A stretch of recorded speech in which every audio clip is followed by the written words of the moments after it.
imagine that you have a data like this, right?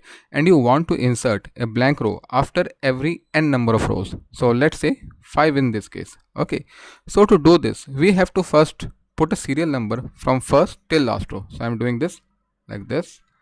Okay, and so here I have put the serial number. Now in this case always remember two things: step value. So step value means it will always be the number of rows you want to skip, right? In this case we want to skip 5 number of rows. Okay, and the next thing is stop value. Stop value means the last number of this row. So the last number of this row is 20. So always remember these two things. Now put a 5 over here. That is the step value. Okay, now go to home and click on fill, then go to series.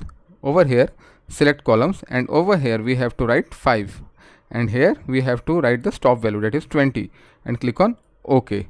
So you have get a series over here, right? Now go at the top, do a right click, click on sort smallest by largest, right? We can delete this column because we don't need it anymore, and we have got our data with blank after every fifth row.